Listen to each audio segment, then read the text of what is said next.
자, 오늘 본문 보겠습니다. 에베소 6장 14절에서 17절입니다.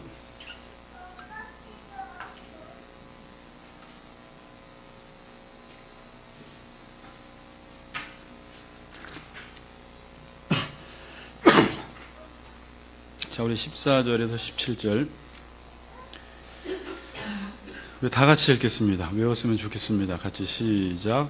그런즉 서서 진리로 너희 허리띠를 띠고 의의 호신경을 붙이고 평안의 복음이 준비한 것으로 신을 신고 모든 것 위에 믿음의 방패를 가지고 이로써 능히 악한 자의 모든 불화살을 소멸하고 구원의 투구와 성령의 검 곧 하나님의 말씀을 가지라. 아멘. 제가 6가지 중에 진리의 허리띠부터 쭉 해서 의의 호신경, 복음의 신발, 믿음의 방패, 구원의 투구는 여러분들이 이렇게만 설명을 안 드렸지 이제 로마서나 계속해서 많은 말씀을 드렸고 제가 이제 이 에베소서를 마무리하면서 이 하나님의 말씀에 대해서 한 2번 정도 더 설교하고 이제 영적 전쟁을 위한 기도하고 이제 마무리 짓도록 하겠습니다. 오늘도 이 영적 전쟁 8번째 시간인데 성령의 검, 곧 하나님의 말씀에 대해서 말씀을 듣겠습니다. 자, 이 하버드 총장을 지낸 네이션 퓨지는 이 청춘을 이끌어가야 할 5가지 요소를 말했습니다. 이 첫 번째가 청춘을 이끌어가야 할 5가지 요소 중에 첫 번째가 흔들 수 있는 깃발이 있어야 한다. 두 번째는 변하지 않는 신념, 세 번째는 따를 수 있는 지도자, 넷째는 평생을 함께할 친구, 다섯째는 함께 부를 수 있는 노래가 있어야 한다고 합니다. 자, 우리 청년들은 여기서 몇 가지나 있는지 한번 생각해 보세요. 자, 청춘들을 이끌어갈 5가지 요소 중에 첫 번째가 뭐냐면 흔들 수 있는 깃발이라는 것입니다. 흔들 수 있는 깃발이라는 것은 삶의 목적이 있어야 한다는 것입니다. 단순한 삶의 목적이라고 하지 않고 이 총장님은 흔들 수 있는 깃발이라고 표현을 했습니다. 흔들 수 있는 깃발은 무엇을 연상하냐면 보통 깃발을 흔든다라는 것은 열심히 달려가고 또 열심히 싸워서 자신의 어떤 목적을 성취한 이후에 내가 이겼다, 승리했다라고 하면서 깃발을 흔드는 것을 보통 연상을 하게 되죠. 높은 산에 올라가서 길을 꽂고 나중에 길을 흔들면서 내가 정상에 올랐다라고 하면서 어떤 승리의 깃발을 흔들기도 하고 전쟁 중에는 적의 고지를 탈환해서 우리가 이겼다라고 해서 또 깃발을 흔들기도 합니다. 자, 여러분들은 흔들 수 있는 깃발이 뭐냐라는 것입니다.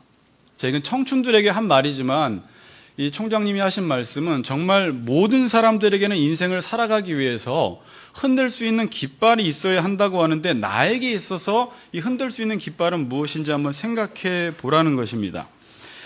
어떤 사람은 이 깃발이 좋은 대학이나 좋은 직장, 좋은 집이라고 말하는 사람도 있는데 이것은 흔들 수 있는 깃발이 아닙니다. 이것은 깃발을 흔들기 위한 방법이라고 볼 수 있습니다. 깃발을 흔들기 위한 방법. 여러분들이 목적과 목적을 이루기 위한 수단과 방법을 헷갈려 해서는 안 됩니다. 깃발을 알려면 왜라는 질문에 대한 답을 해야 합니다. 내가 왜 사냐? 내가 왜 존재하느냐? 그거에 대한 답이 흔들 수 있는 깃발입니다. 다시 말합니다. 내가 왜 사냐? 내가 왜 존재하느냐에 대한 답이 흔들 수 있는 깃발이라는 거예요. 그리고 왜라는 것을 이루기 위해서 무엇을 어떻게 할 것이냐라는 차원에서 공부도 하게 되는 것이고 좋은 직장에 들어가는 것이고 돈도 많이 모아야 되는 것이죠. 그러니까 그 자체가 목적이 아닙니다. 좋은 직장 가는 것, 좋은 대학 가는 것, 좋은 집 사는 것, 돈 많이 모으는 것 자체가 목적이 아니라 그것은 뭔가 흔들기 위한 깃발, 이 깃발을 흔들기 위한 수단이요 방법이라는 것입니다. 자, 여러분 군대에 가면 제가 이 군대별을 계속 드는데 전쟁 이야기이기 때문에 막사도 있습니다. 계급도 있습니다. 총도 있습니다. 군수 물자도 있습니다. 군사 자금도 있습니다. 그런데 이 모든 것들은 전쟁을 하기 위해서 필요한 것들입니다. 전쟁을 해서 이기기 위해서 반드시 필요한 것들이 막사도 있어야 되고 계급도 있어야 되고 총, 군수 물자, 군사 자금 다 필요한 것입니다. 그런데 만일 군인들이 막사 자체가 목적이 되고 어떤 계급을 다는 것이 목적이 되고 군사 자금을 모으는 것이 목적이 되면 안 됩니다. 이건 방법이기 때문에 그렇습니다. 근데 지금 많은 사람들이 이렇게 살아요. 많은 사람들이. 집이 목적이고 직위가 목적이 되어버리고 돈이 목적이 된다는 것입니다. 근데 이건 절대 흔들 수 있는 깃발은 아닙니다. 그러니까 이 모든 것들을 지금 다 모아놓고 다 성취해놓고 어디다 써야 할지를 모르는 게 현대인들의 병이에요. 대학 갔습니다. 좋은 직장 들어갔습니다. 돈 열심히 모았습니다. 집 넓혔습니다. 돈도 많아졌습니다. 그 자체가 목적은 아니고 이걸 어디다 써야 되는데 그걸 모르는 것이 현대인들의 삶을 되게 가난하게 만들고 있습니다. 자, 여러분들이 집을 넓히고 직위를 높이고 돈을 모았습니다. 이거 가지고 뭐 할 겁니까? 한번 물어보세요.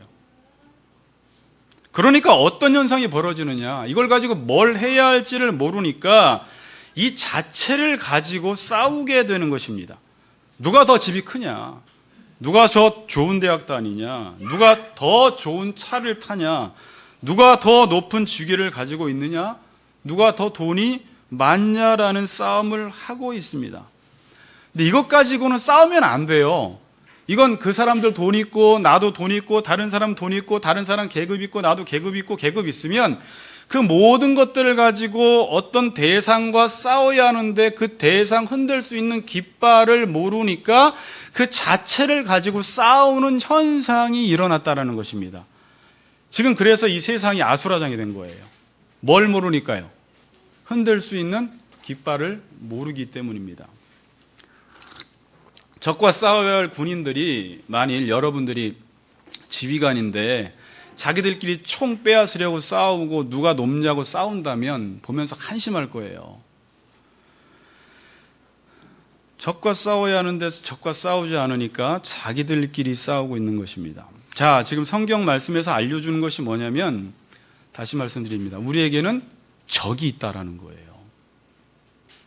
목사님 저 얘기를 왜 계속 하시나?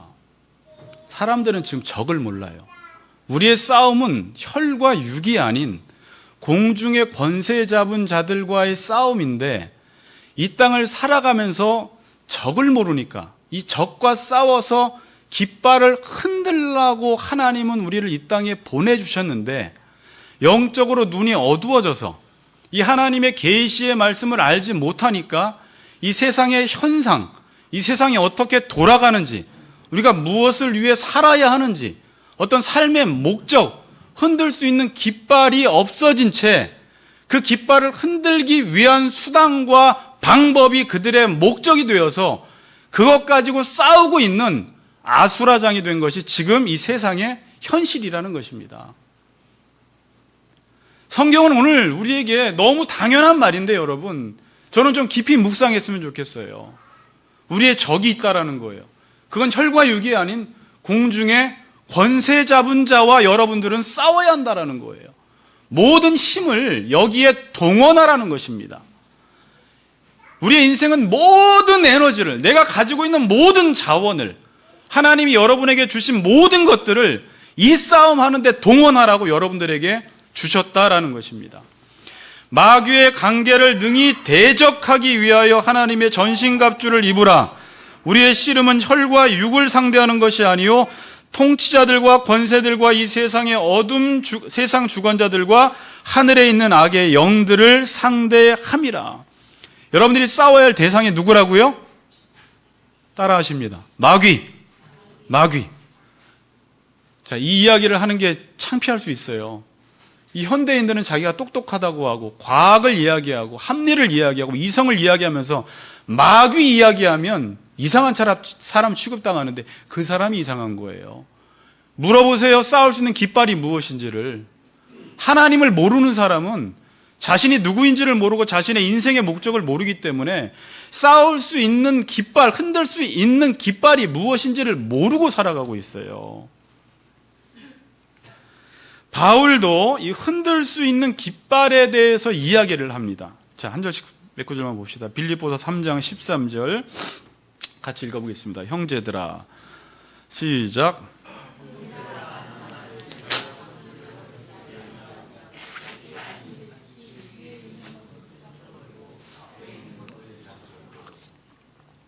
표대를 향하여 그리스도 예수 안에서 하나님이 위에서 부르신 부름의 상을 위하여 달려가노라. 표대를 향하여, 부르신 부름의 상을 향하여 달려간다. 그러니까 바울의 흔들 수 있는 깃발은 이 표대, 하나님이 나를 부르신 부름의 상이 있다라고 말합니다. 자, 그래서 에베소 1장 4장 1절에서도 너희가 부르심에 합당하게 살아라. 하나님이 너희를 부르신 목적이 있다. 그것이 표대다. 그것이 우리에게 흔들 수 있는 깃발이라는 것입니다. 그걸 사도 바울은 오늘 표대, 나는 뒤에 있는 것은 잊어버리고 앞에 있는 것을 잡으려고 표대를 향하여 달려간다라고 말씀을 합니다. 디모데후서 4장 7, 8절 또 같이 읽겠습니다. 자, 나는 선한 싸움을 싸우고, 시작. 나는 선한 싸움을 싸우고 없습니까? 제가 읽어드리겠습니다. 나는 선한 싸움을 싸우고 나의 달려갈 길을 마치고 믿음을 지켰으니 이제 후로는 나를 위하여 의의 면류관이 예비되었으므로 주 곧 의로우신 재판장이 그날에 내게 주실 것이며 내게만 아니라 주의 나타나심을 사모하는 모든 자에게도니라. 그래요. 나는 선한 싸움을 싸우고 나의 달려갈 길을 마치고 믿음을 지켰으니, 그는 어떤 선한 싸움을 싸웠다고 하는데, 잘 이걸 싸워서 나는 믿음을 지켜서 앞으로 후에 하나님께서 나에게 의의 면류관을 주실 것인데, 나에게만 주는 것이 아니라 주의 나타나심을 사모하는 모든 자들에게 이 의의 면류관을 줄 것이다. 이 의의 면류관이 뭐예요? 흔들 수 있는 깃발이라는 것입니다. 사도행전 20장 24절 보면 내가 달려갈 길과 주 예수께 받은 사명 곧 하나님의 은혜의 복음을 증언하는 일을 마치려 하면은 나의 생명조차 조금도 귀한 것으로 여기지 아니하노라. 우리가 흔히 이야기하는 뭐예요? 사명. 나는 이렇게 이야기해요. 생명을 위해서 살아가는 것이 아니라 사도 바울은 사명을 위해서 나의 생명을 조금도 귀한 것으로 여기지 않는다. 제가 예전에 최 목사님한테 제자훈련 받을 때 그 열매 맺는 지도자라는 거 책에서 참 인상 깊게 남았는데, 한 20년이 됐는데도 생명을 위해 사는 사람은 삼류 인생이래요. 그러니까 뭔가 자기 생명만을 위해 사는 사람, 그런 어떤 사명을 위해서 자신의 생명을 사용하는 사람, 인류 인생이라는 거예요. 근데 이건 그리스도인밖에 못합니다. 일반 사람들은요, 흔들 수 있는 깃발이 없기 때문에 자신의 생명을 위해서 살려고 하는데 죽어요. 자기의 생명이 지켜지지 않는데, 오늘 사도 바울은 나는 사명을 위해서 나의 생명을 조금도 아끼지 않는다라고 말합니다. 흔들 수 있는 깃발을 위해서 나의 생명을 사용하라는 것입니다. 여러분이 인생 속에서 내 인생을 다 걸고 해야 할 일이 있냐라는 거예요. 나는 정말 이 땅에 태어나서 내가 이것만큼은 나의 모든 에너지와 내 생명을 다 쏟아서 해야 할 일이 있냐라는 거예요. 여러분, 생명이라는 것은 물론 이 생명이기도 하지만 생명을 위해서 소유하고 있는 모든 것들을 이 사명을 위해서 사용하라는 거예요. 그게 나한테 있냐? 나는 이 흔들 수 있는 깃발, 마지막 하나님 앞에서 나는 깃발을 흔들었습니다라고 해야 할 그 사명이 있냐라는 거예요. 그게 없으면 인생이 재미가 없어요. 만일 나에게 주신 것을 이 흔들 수 있는 깃발에 사용하지 않고 그 자체를 목적으로 삼고 살아가는 사람들을 가리켜 성경에서는 얽매인 삶이라고 말합니다. 자, 디모데후서 2장 3절 4절 보겠습니다. 자, 9절 준 거 좀 띄워주세요. 자, 읽어보겠습니다. 시작.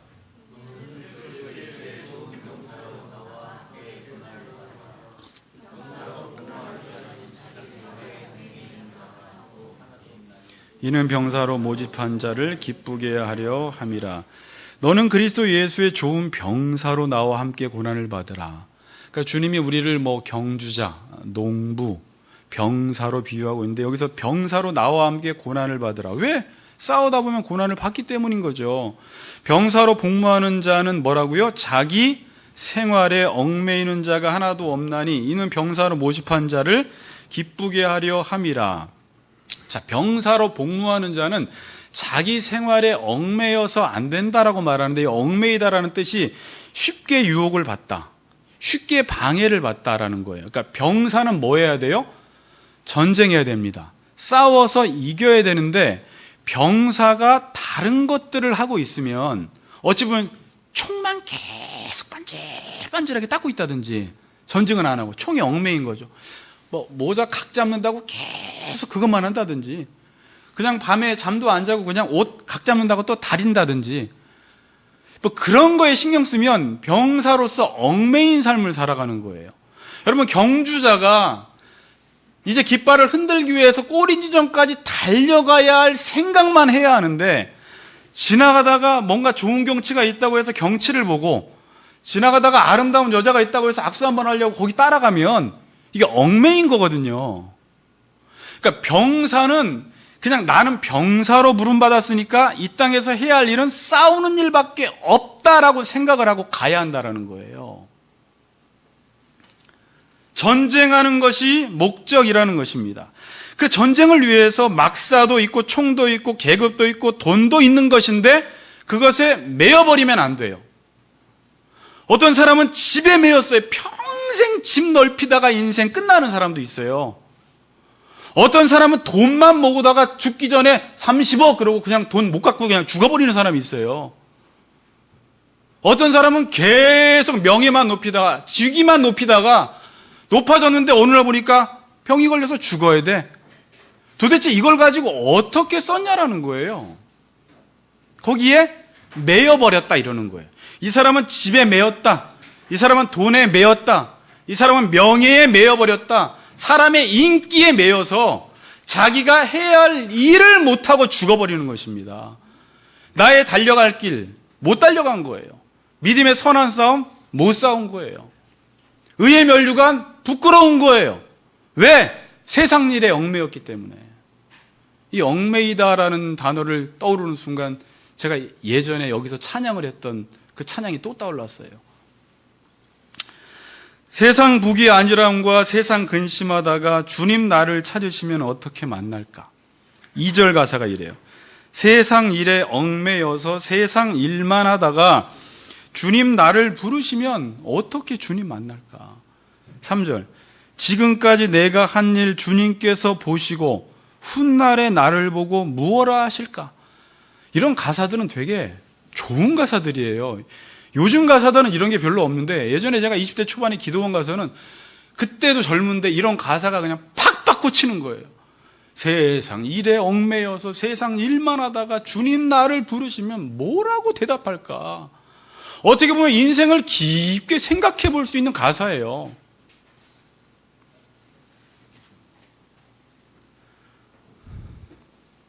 지금 전쟁해야 할 사람들이 어떤 것에 얽매여 있으면 안 됩니다. 근데 지금 사람들이 얽매여 있습니다. 그 얽매인 것 때문에 싸움을 못하고, 그 얽매인 것 때문에 경주자가 뛰지를 못합니다.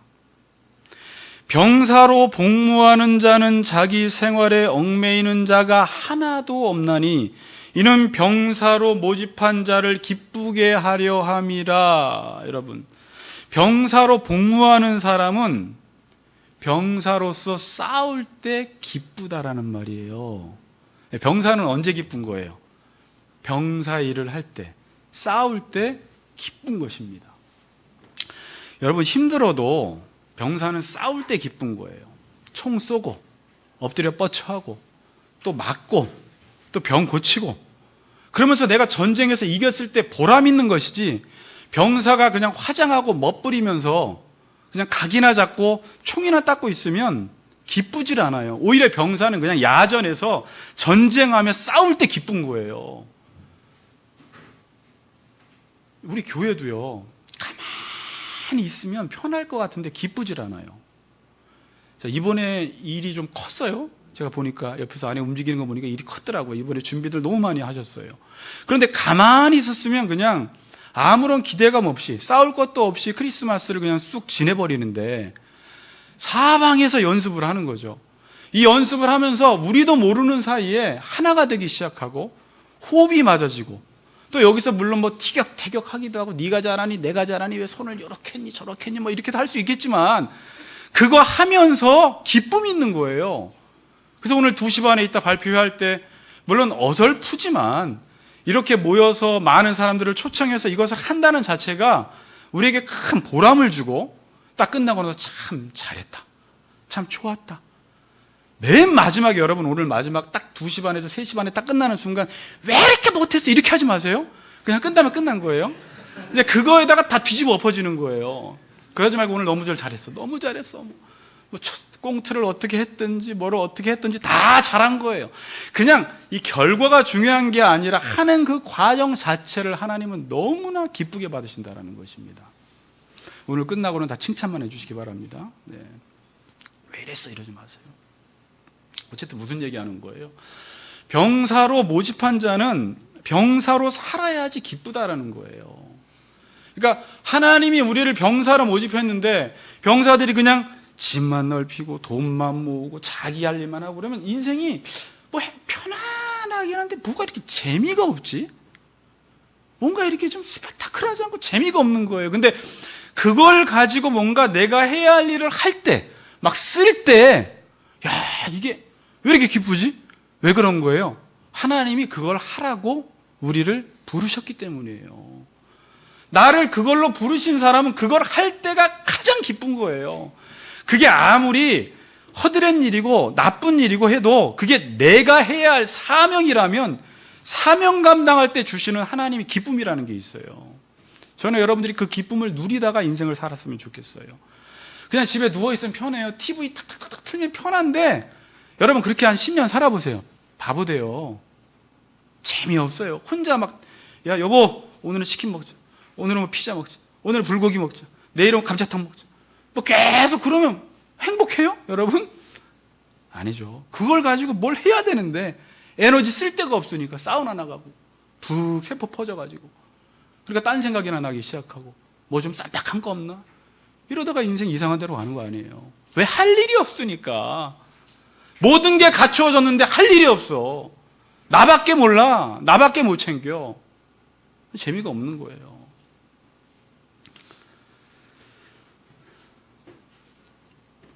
하나님이 군사로 부르셨는데 군사로 살지 않으면 인생이 재미가 없는 것입니다. 여러분, 성경은 계속 전쟁 이야기를 하고 있습니다.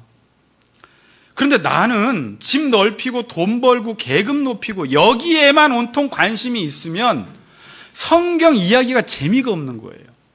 성경 이야기는 계속 전쟁하라는 이야기인데, 나는 집 넓히고 계급 높이고 이런 것만 관심이 있고 돈 모으는 거에 관심이 있으면 당연히 성경이 재미가 없을 수밖에 없어요.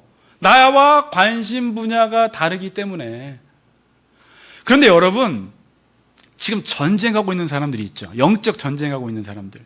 막 세상에 나가서, 직장에 나가서 어떻게 해서든지 내가 하나님의 말씀대로 살려고 하는 사람들은요, 오늘 설교 말씀이 너무 기대가 돼요. 난 지금 지구 왔거든. 막 전쟁하다가 이쪽으로 맞았는데 내가 이기기 위해서 지금 어떤 계략을 짜야 되는데 그걸 모르겠는데 오늘 목사님이 무슨 말씀을 해주실까? 왜냐하면 곤두세워서 말씀을 들어요. 내가 싸우고 왔기 때문에. 근데 여전히 막사 넓히고 막 그 총에 관한 이런 사람들은요, 재미가 없는 거예요. 그 얘기만 해주면 막 눈이 땡글땡글해져요. 뭐 여러분 집 사는 방법 알려드릴게요. 뭐 이러고 눈이 막 땡글땡글해지고, 돈 많이 벌 그럼 눈이 땡글땡글. 근데 말씀을 가지고 싸운다는 얘기하면 재미가 없어요. 자기가 거기에 관심이 없기 때문에. 성경이 어려운 건 이게 어렵지 않습니다. 내 관심이 다른 데가 있어서 그래요. 난 전쟁할 마음이 없거든. 나는 오직 모으고 싶은 마음밖에 없거든. 이 모은 걸 가지고 하나님 나라를 위해서 쓸 마음이 없거든. 듣기 싫은 거예요. 그러니까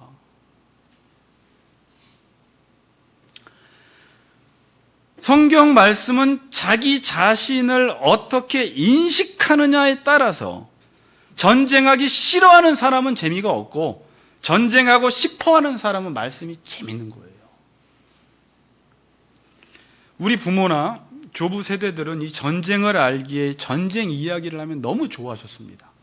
목사님이 말씀 이야기하면 자기들은 지금 전쟁을 해야 되기 때문에 총 내놓으라고 하면은 기도하고 총도 한번 내놓고, 때로는 말씀 전쟁하는데 막사가 필요하다고 하면 집도 내놓고, 돈도 필요하다고 하면 돈도 하나님께 드리기도 하고, 그래서 이 모든 것들이 전쟁하는데 유용하게 쓰여서 이 교회가 이 영적 전쟁에서 이기기 위해서 말씀이 바르게 전해지는 곳에 내 모든 것들을 사용하는데 기뻐했던 사람이 우리 선배 세대예요.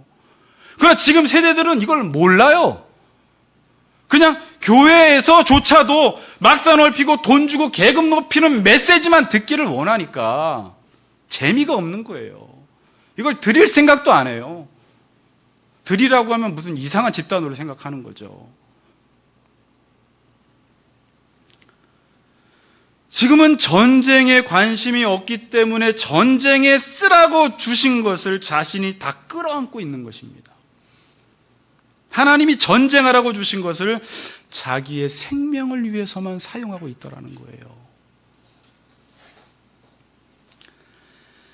자, 그럼 그리스도인들이 깃발을 흔들기 위해서 싸워야 하는 싸움은 어떤 싸움입니까? 오늘 마지막 그거예요. 성령의 검, 곧 하나님의 말씀을 가지라. 지금 여러분, 이 에베소서를 우리가 오랫동안 배웠지만 하나 알려주는 거예요. 하나님께서 1장에서 3장에서 우리를 향한 뜻이 있는데 4장, 6장에서 이 뜻을, 이 부르신 상을 위해서 우리가 살아가야 되는데, 이 말씀이라는 게 있는데 사단은 자꾸 이 말씀대로 못 살게 하기 위해서 불화살을 쏜다라는 거예요. 그러니까 여러분이 진리의 허리띠, 의의 호신경, 믿음의 신발, 믿음의 방패, 구원의 투구를 가지고 이 말씀대로 살려고 여러분들이 애쓸 때 유혹하는 그 유혹을 막으라는 거예요, 그걸로. 그리고 오늘 성령의 검, 곧 하나님의 말씀은 그 말씀을 가지고 공격하라는 거예요. 그럼 여러분 삶 속에 천국이 온다는 것입니다. 인간의 삶과 불행을 결정해 주는 것은 어떤 여러분들의 상황이나 조건이 아니에요. 돈, 계급, 집 넓은 거 이런 거 다 좋은 거예요. 그런 거 저는 하지 말라는 게 아닌데 성경 속에서는요, 그거에 얽매여 버리는 게 문제라는 거예요. 시집가고 장가가고 먹고 마시고 노아 시대에는 이게 문제였던 거예요. 시집 장가가 문제가 아닙니다. 먹고 마시는 거 하나님 뭐라고 안 합니다. 그러나 거기에 취해서 자기가 해야 할 싸움을 안 싸우면 걷어가 버리세요. 너 지금 싸우라고 줬는데 뭐하고 있어? 성경의 전쟁은 말전쟁이에요. 머드 전쟁이에요. 무슨 전쟁이에요? 말전쟁. 여러분의 삶의 행복은 어디에 있습니까? 그 말대로 사느냐 안 사느냐의 행복이 있어요. 자, 다시 한번 들어보세요. 뭐야 이거 도대체? 인간의 행복이라는 게 다른 상황과 조건에 있는 게 아니라 내가 하나님의 말대로 살면 천국이고 말대로 못 살면 지옥이라는 거예요. 말전쟁이라는 거예요. 지금도 불행하게 사는 사람들 보니까 이 말전쟁에서 실패한 사람들이에요. 모든 걸 다 갖췄는데 어떤 사람이 불행하대. 그럼 여러분들은 아셔야 돼요. 저 사람 말전쟁에서 실패했으니까 불행하는구나. 어떤 사람은 다 갖추지 않았는데 지금 말전쟁에서 승리한 사람은 이상한 행복감 속에 살아가는 거예요. 성경에서 말하는 게 그거예요. 네가 선악을 알게 하는 나무의 열매를 먹지 말라. 먹는 날에는 정령 죽으리라. 하나님의 말을 지키면 하나님 나라 에덴 동산이 오는 거고, 하나님의 말을 지키지 않고 네가 딴 말 듣고 살아가면 거긴 지옥이 되는 거예요. 말전쟁하라는 거예요. 천국과 지옥의 차이는 명예, 돈, 권력, 소유에 있는 것이 아니라 말을 지키느냐, 이 말을 지키지 못하느냐, 그 한 가지가 우리의 행과 불행을 결정해 주는 것입니다.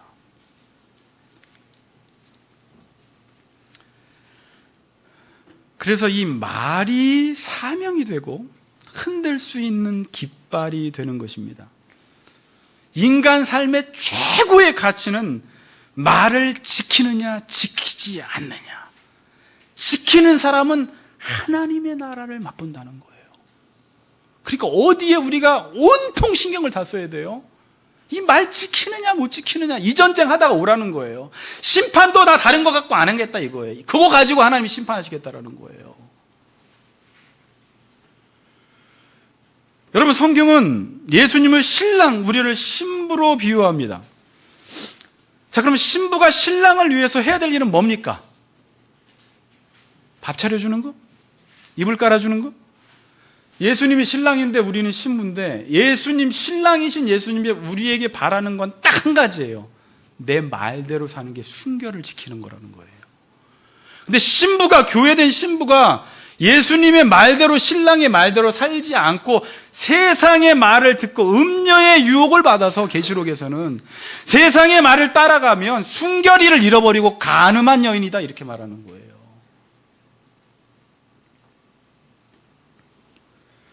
세상은 자꾸 다른 말을 합니다. 예수님과 다른 말을 해요. 그런데 여러분들이 예수님의 말씀을 버리고 세상의 말을 따라가면 순결을 잃어버리고 간음을 했기 때문에, 순결을 잃어버리면 그의 영혼이 어두워지고요, 주님과의 관계가 막혀버립니다. 지금 여기 있는 분들도 마찬가지예요. 내가 지금 순결 잃어버리고 왔으면 기도가 일단 안 됩니다. 하나님 앞에 서는 게 일단 부끄러워요. 그리고 그분 앞에 뭔가 껄끄러워요.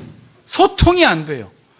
기도를 하고 말씀을 들을 건 영이 어두워서 혼미해져 있어요. 누가 혼미케 한 게 아니라 하나님과 네 사이를 낸 건 네 죄다 그러는 거예요. 네가 지금 순결 지키고 오지 않으니까 신랑 얼굴 낯짝 볼 면목이 없는 거예요. 그럼 교회가 해야 할 가장 중요한 사명이 뭐냐라고 할 때 뭐예요, 그러면? 신부된 교회가 이 땅에서 가장 해야 할 중요한 사명이 뭐예요, 그럼? 우리 교회는 뭐 해야 돼요? 모든 교회는 말씀 사수하는 거예요. 그거밖에 없어요. 예수님이 우리에게 준 말씀이 왜곡되고 변질되지 않도록 사수해야 되는데, 지금 세상은 너무나 많은 말이 떠돌아다녀요. 거짓된 말들이 막 떠돌아다니는데, 그냥 10대, 20대들이 세상만 나갔다가 들어오면 그냥 그 말 듣고 와서 목사 말하는 걸 보니까 무슨 전쟁 이야기하고 있고 무식한 소리 하고 있고, 세상은 지금 집 넓히는 얘기, 계급 높이는 얘기, 돈 버는 얘기, 이런 이야기를 하고 있는데 교회는 엉뚱한 소리 한다는 거예요. 목사님, 그러니까 말씀을 좀 걷다 좀 맞춰주세요. 그런 헛소리 하면 안 돼요. 그래서 교회가 해야 할 가장 중요한 사명은 예수님이 한 말씀을 사수해야 합니다. 그런데 어떤 교회들은 세상이 주는 어떤 이익 때문에 말을 바꾸기 시작해요. 말을 지키지 않습니다. 사단은 끊임없이 유혹해. 얘들아, 막사 넓혀줄 테니까, 집 넓혀줄 테니까 말만 바꿔. 계급 넓혀줄 테니까 말만 바꿔. 내가 군수 물자와 군사 자금 다 내줄 테니까 말만 바꾸라는 거예요. 요 시험에서 넘어진 사람들이 수두룩해요. 그것만 주면 내가 다 하겠습니다. 교회는 이 말을 바꾸면 뭐라고요? 진 거예요. 교회는 예수님의 말을 지키지 않으면 교회로서의 기능을 잃어버린 것입니다. 신랑이신 예수님에 대한 사랑을 저버린 것입니다. 자, 요한복음 14장 21절, 예전에 우리가 외웠던 구절인데 같이 한번 읽어봅시다. 나의 계명을 가지고 지키는 자라. 시작.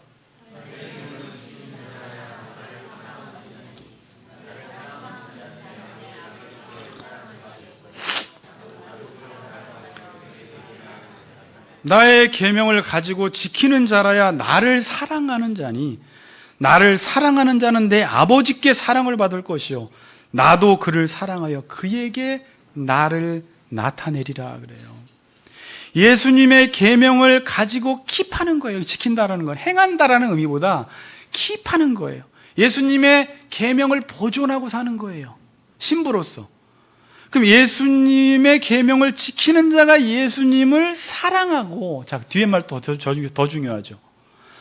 나의 계명을 계속 지키고 있는 그 신부, 신랑이 보기에 너무 어여뻐서 나도 그를 사랑해서 그에게 나를 나타내겠다 이렇게 말하세요. 오성도님이 신부로서 말씀대로 잘 살면 예수님이 그를 사랑해서 오성도님에게 예수님이 누구신지를 오성도님의 삶 속에 나타내겠다 이거예요. 나도 너 엄청나게 사랑하겠다 그 말이에요. 너 내 말 지켰어? 나도 너 지켜줄게. 나중에 저쪽 일곱교회에서도 그래요. 내가 환난의 때를 면하게 해줄게 그래요.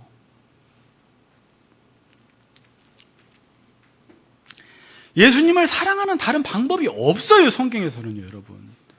많은 성도들이 자기 나름대로 신랑을 위해서 밥도 대접하고 이불도 펴주고 쓰레기 버리고 그거 하지 말라는 거예요. 예수님은 내 말 지키라는 거예요. 내 말.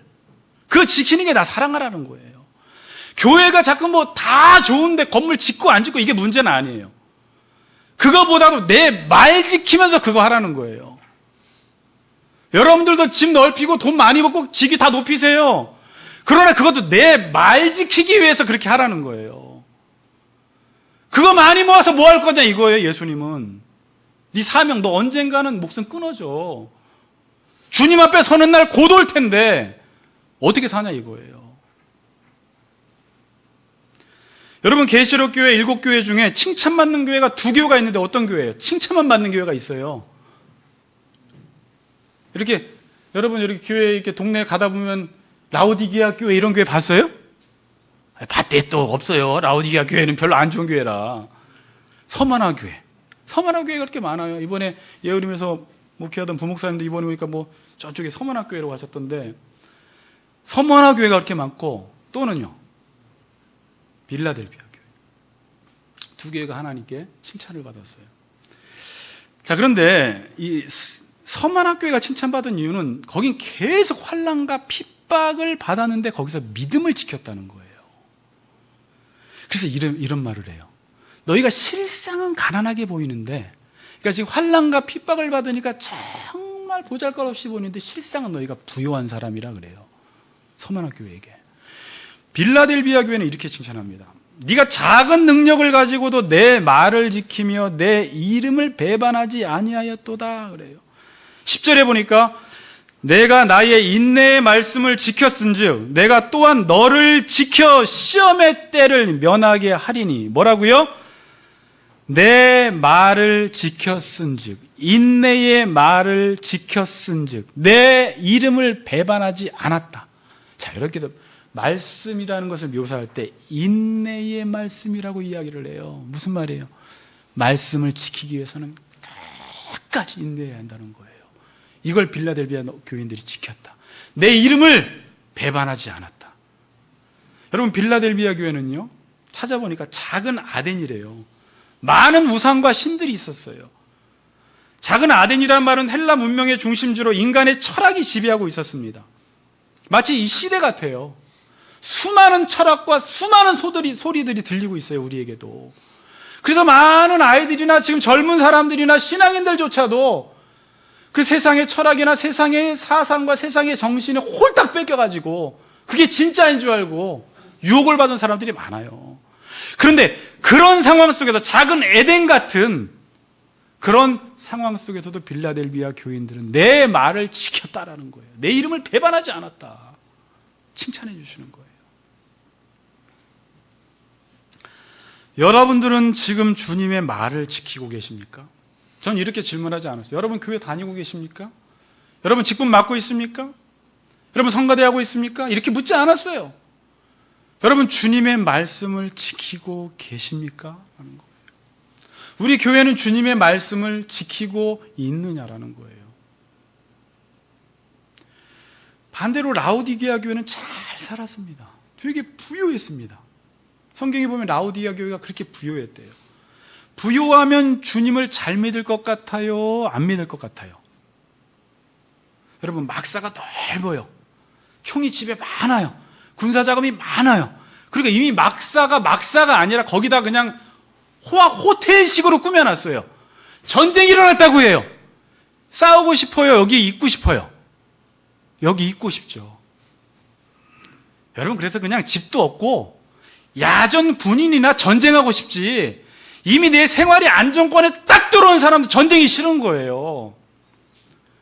그래서 지금 이 시대의 불행이 뭐냐면 옛날 초대교회는 마라나타 주 예수여 어서 오시옵소서 주님을 그렇게 찾았어요. 환난 가운데, 카타콤 속에서 고난과 핍박 가운데 있으니까 주님 언제 오세요? 빨리 오세요. 찬양도 다 그런 찬양이에요. 주기철 목사님 불렀던 찬양 막 이제 언제 오시나 그런 찬양. 근데 지금은요 어때요? 배불러요. 누가 전쟁하려고 해요? 내가 지금 저기 도곡동에서 타워팰리스만 수십억짜리 살고 나 이미 이제 생활 안정권 다 갖춰졌는데 목사님 갑자기 뭐야? 내가 지금까지 이걸 어떻게 모았는데 전쟁하래? 싫은 거예요. 해도 되고 안 해도 되는 거예요. 이기는 편 우리 편인 거예요. 그냥 이 사람은 여기가 이기면 이 편, 저기가 저기면 저 편, 친일파 됐다가 여기 됐다가 왔다 갔다 하는 거예요. 이기는 편 우리 편. 하면 하고 말면 많은 것입니다. 그러니까 어떻게 돼요? 말씀을 지키지 않으니까 라오디게아 교회는 부요한 것 같으나 실상은 가난한 사람이고 헐벗은 사람이다. 교회다. 왜요? 말씀을 지키는 게 부요한 거거든요. 그러니까 사대교회는 환난과 핍박 중에 있었지만 말씀을 지켰으니까 실상은 부요하고, 라오디게아 교회는 실상은 부요한데 하나님 말씀대로 살지 않으니까 실상 가난하다, 헐벗은 자들이다 라고 이야기하는 것입니다. 자, 앞에 보세요. 다 끝나갑니다. 미지근한 신앙이에요. 미지근한 신앙. 차지도 않고 덥지도 않은. 계시록 12장 11절 봅시다. 제가 지금 말씀 이야기하는 거예요. 자, 12장 11절 같이 읽겠습니다. 시작.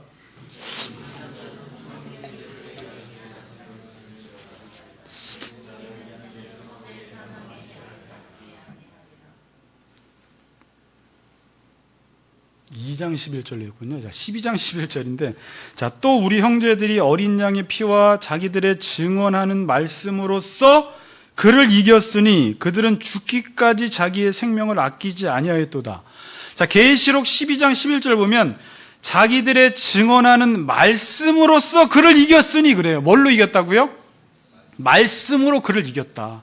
이게 지금 성령의 검, 곧 하나님의 말씀을 사수함으로 유혹을, 시험을 이겼다라는 말이에요. 그런데 이 사람들은 말씀으로써 이기기 위해서 그 뒷부분, 그들은 죽기까지 자기들의 생명을 아끼지 않았다.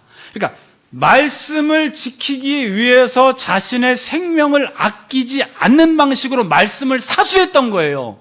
이 사람들이 지금 천국에서 칭찬받는 거예요. 이 사람들을 순교자라고 합니다. 꼭 순교자는 꼴딱 이제 순교가 아니라 내가 하나님의 말씀을 평생 지키기 위해서 사수한 사람들, 그 고난을 이겨낸 사람들, 그 수많은 유혹들을 이겨낸 사람들, 순교자예요.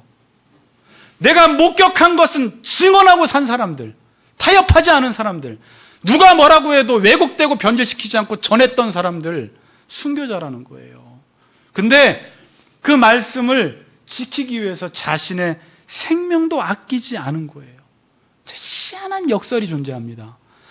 자기의 생명을 위해 사는 사람은 생명을 잃어버리고, 하나님의 말씀을 지키기 위해서 자신의 생명을 쓴 사람은 생명을 얻어요.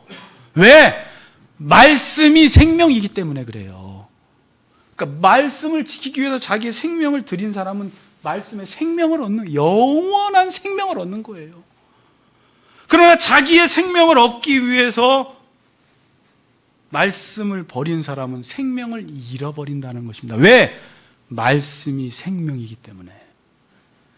요한복음 8장 51절에 이런 말씀이 있어요. 사람이 내 말을 지키면 영원히 죽음을 보지 아니하리니 그래요. 따라해 봅시다. 사람이 내 말을 지키면 영원히 죽음을 보지 아니하리라.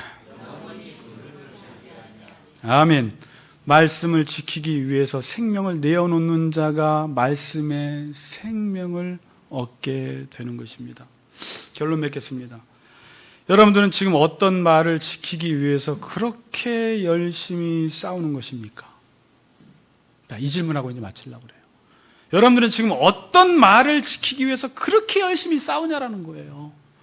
성공한다는 말을 지키기 위해서, 높아진다는 말을 지키기 위해서, 돈 되는 말만 지키기 위해서, 어떤 말에 여러분들은 지금 움직이고 있냐라는 것입니다. 여러분, 어떤 사람은 계속 졸다가도요, 가만히 있다가도 무슨 얘기만 하면 눈이 번쩍 뜨이는 게 있어요. 나는 그 말이 나의 관심사라는 거예요. 어떤 사람은 다른 얘기하면 그냥 잠자는 것 같다가도 말씀 얘기만 하면 흥분하는 사람이 있어요. 그게 자기 관심사예요. 어떤 사람은 다 가만히 있다가 집 얘기만 하면 막 그냥 침이 나오는 사람이 있어요. 그 관심사인 거예요.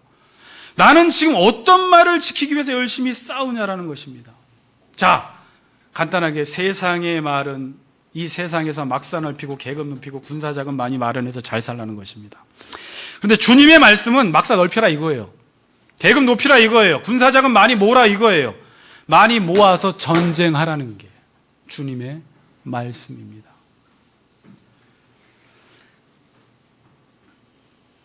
여러분, 이제 얼마 안 있으면 하나님의 심판대 앞에 섭니다. 제가 지금 갑자기 막 어저께 머리가 너무 아팠어요. 갑자기 오늘부터 장례식을 3일 동안 인도해달라고 그래서 지금 부탁을 받고 설교 준비를 막 장례 설교부터 많이 하다 보니까 충만해져 있는 것 같은데 죽음을 생각하고 계시록 장례 설교를 몇 개 찝어다가 설교하다 보니까 하나님께서 막 메시지를 주시는 거예요. 장례 설교가 다 이런 설교 아닙니까? 이제 인생은 끝난다. 하나님 앞에 서야 한다. 오늘 가서 할 이야기도 나의 선한 싸움을 다 싸우고 믿음을 지켰으니 이제 후로는 나를 위하여 의의 멸류관이 예비되었다. 후회하는 인생이 되면 안 되잖아요. 주님이 앞으로 여러분들에게 심판대에서 묻는 것은 다른 게 아니에요. 야, 너 계급 뭐 하다 왔어? 돈 얼마 모았어? 어떤 집에 살다 왔어? 어떤 학교 들어가? 이런 거 하나도 안 물어보세요. 너 내 말대로 살았어? 안 살았어? 그것만 하나님께서 인정해 주신다는 거예요. 그것만 천국까지 가져가는 거예요. 나머지는 다 못 갖고 가요. 이번에 어떤 교회 가서 말씀을 들었는데 돈도 못 갖고 가고 친척도 못 갖고 가고 우리 가족도 내 무덤까지는 따라오지만 거기까지 못 따라오는데 말씀만 하나님 나라에까지 따라올 수 있는, 그래서 하나님이 그거 가지고 심판하신다라는 건데, 그때 부끄럽지 않기 위해서는 여러분을 이 땅에 부르신 그 사명이 무엇인지를 깨닫고 얼마 안 있으면 숨 멎습니다. 그때 하나님 앞에 부끄럽지 않은 삶이 되기 위해서 끝까지 말씀을 사수하시고 하나님 앞에서 하나님 나 깃발 흔들 나왔다라고 자랑하면서 하나님께 고백할 수 있는 우리 같이 걷는 교회 성도님들 되시기를 주의 이름으로 축복합니다.